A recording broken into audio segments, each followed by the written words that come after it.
తింటే గారెలే తినాలి, వింటే భారతం వినాలి. నమస్తే ఫ్రెండ్స్, మహాభారతం 20 ఎపిసోడ్కి స్వాగతం. ఈ శనివారం సాయంత్రం అద్భుతంగా ఉంటుంది. నా ఫేవరెట్ ఎపిసోడ్ అనమాట. భీముడు బకాసురుడు ఫైటింగ్, ఘటోత్కచుడు పుట్టడం అద్భుతం. నా భూతం నా భవిష్యత్ వీడియో పూర్తిగా చూడండి. ప్రకృతి ఒడిలో చెప్తున్నాను, చాలా బాగుంటుంది. ఫస్ట్ ఒక లైక్ కొట్టండి. అయితే ఈ పాండవులు తర్వాత ఈ హిడంబి అందరూ అడవిలో నడుచుకుంటూ వెళ్తారు. సో కుంతీదేవి, అమ్మ నీకు అన్నీ తెలుసు అన్నావు కదా, ఇప్పుడు ఏం చేయాలి మేము అంటే, అత్తమ్మగారు ఇక్కడ కొంత దూరం వెళ్తే ఒక స్వామివారి ఆశ్రమం ఉంది. ఆ ఆశ్రమంలో ఒక చెట్టు ఉంది. ఆ చెట్టు కింద పడుకుంటే మీకు ఎండేయదు, చెలేయదు. అసలు ఆ చెట్టు కింద పడుకుంటే మీకు మీ మీ ఒంటికి ఏమవ్వదు. ఆ తర్వాత ఆ చెట్టు పక్కన ఒక సరస్సు నదిలా ఉంటుంది. అందులో నీళ్ళు తాగితే మీకు ఆకలి వేయదు, బాధ కలగదు, అసలు ఏమవ్వదు. మనిషి అక్కడికి వెళ్ళి మీరు అది చేస్తే కనుక మీకు ఎటువంటి ఇబ్బంది ఉండదు. ఈ అడవిలోనే ఆహారం కోసం నీళ్ళ కోసం ఇబ్బంది పడక్కర్లేదు, మీకు దాహం కూడా లేదు.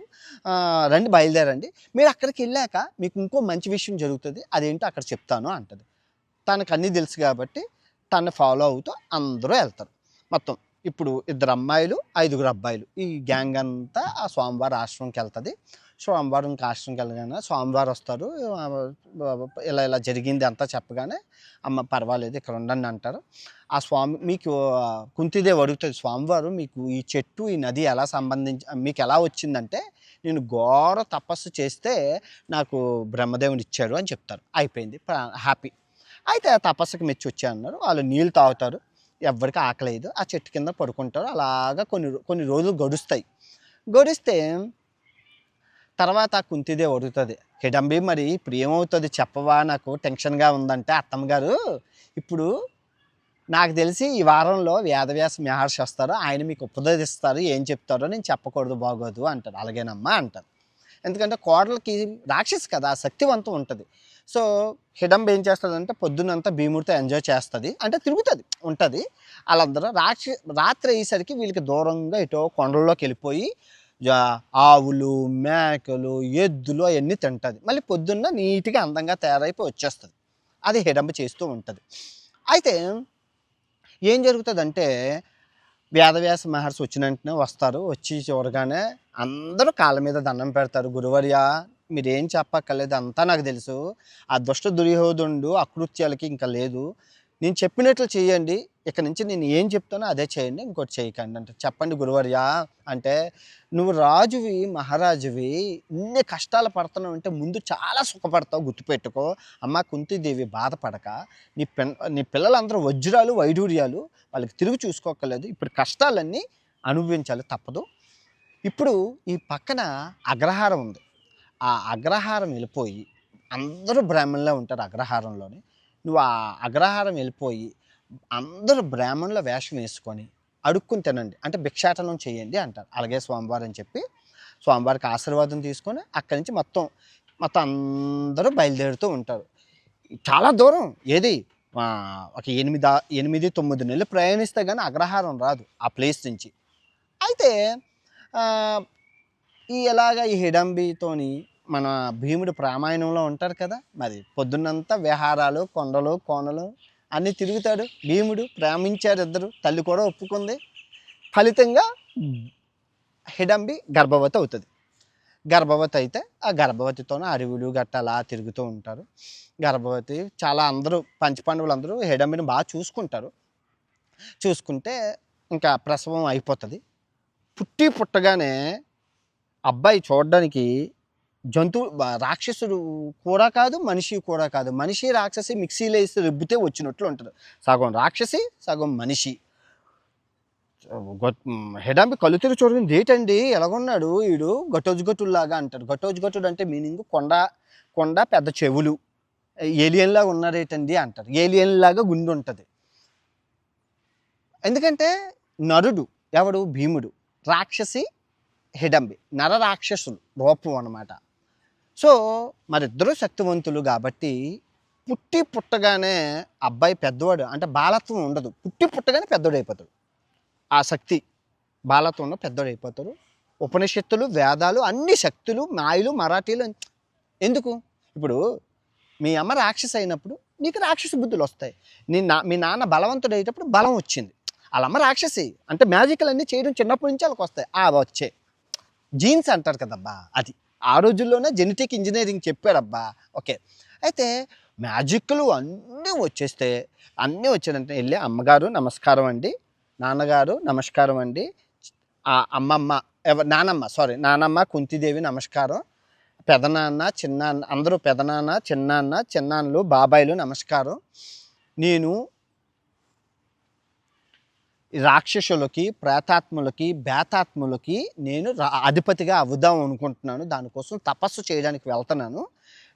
నేను రాక్షసులకి శత్రువులకి మాయలు మరాఠీలు మంత్ర విద్య తంత్ర విద్యలు ప్రపంచానికి అధిపతి, ఈ రాక్షసులకు అధిపతి అవుదాం అనుకుంటున్నాను అంటారు. దానికి భీముడు అందరూ అంగీకరించి చూడడానికి రాక్షసులా ఉంటారు. మీకు తెలుసో లేదో మహాభారతంలో శక్తివంతమైన వాడు ఎవరు అంటే ఘటోత్కచుడు మించినోడు ఎవరు లేడు. ఆ తర్వాత అభిమన్యుడు, తర్వాత బార్బీకుడు, వీళ్ళందరూ మహాభారతాన్ని ఒక్క దెబ్బతో ఫినిష్ చేయగల శక్తివంతులు.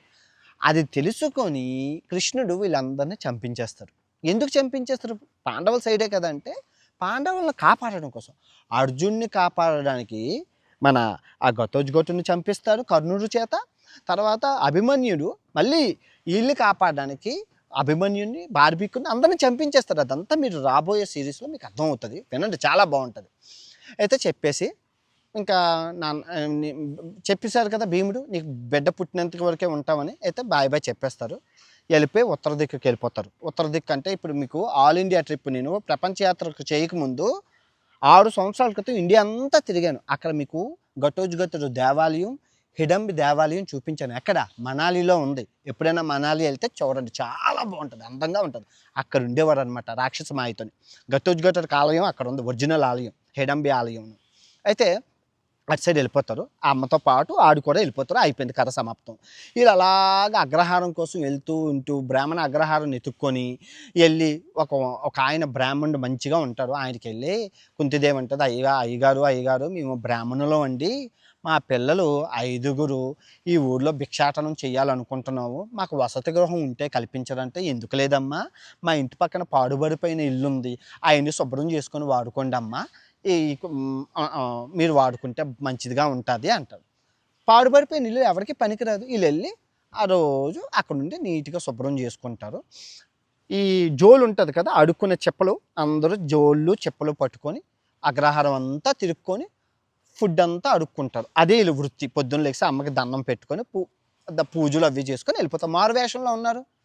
కౌరవులకు తెలియకూడదు, దుర్యోధనుడికి తెలియకూడదు, వీళ్ళు ఎక్కడున్నారు, ప్రాణహాని కలిగి ఉంది. అందుకు వెళ్తారు.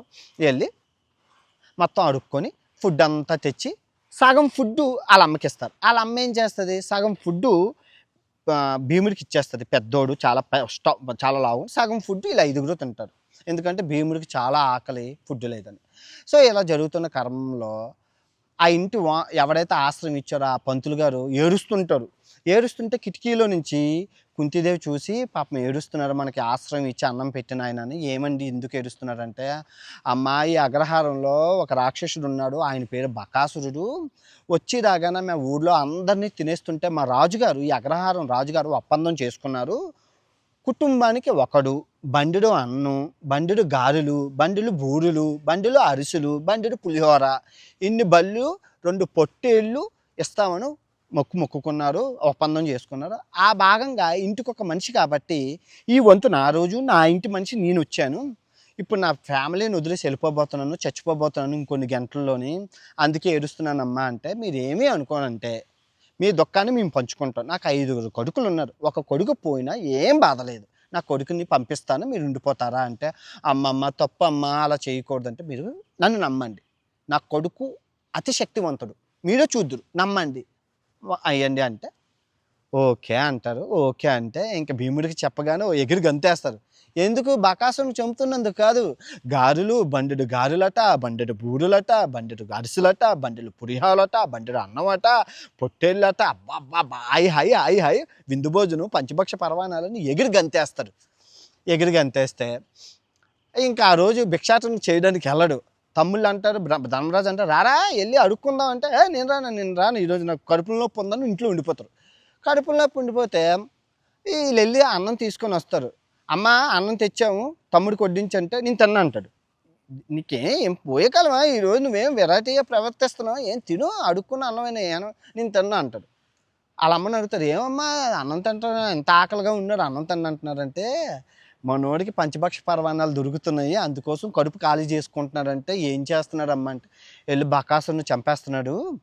ఇది జరిగింది కదా" అంటే, "అమ్మా తమ్ముడు బకాసురుడిని చంపేస్తే బాధ కదమ్మా" అంటే, "నీకు తెలీదురా మీ తమ్ముడు సంగతి.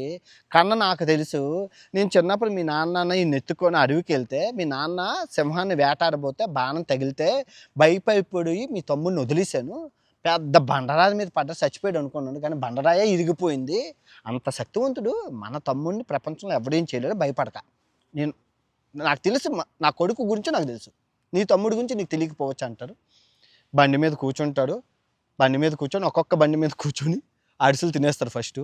తర్వాత గారెలు తినేస్తాడు, బూరెలు తినేస్తాడు. పులిహోర అన్నం తినేటప్పుడు ఆలోచిస్తాడు, ఇప్పుడు బకాసురుని చంపి ఇవి తింటే అంతా రక్తం అయిపోతుంది. ముందే మనం తినేసి తర్వాత బకాసురుని చంపేద్దాం అని చెప్పి మొత్తం అంతా తినేసి గుహ దగ్గరికి వెళ్తాడు. ఈ బకాసురుడు టైం అవుతుంది వీళ్ళు ఫుడ్ పంపించలేదని చూస్తూ ఉంటాడు, చూస్తూ ఉంటాడు, చూస్తూ ఉంటాడు.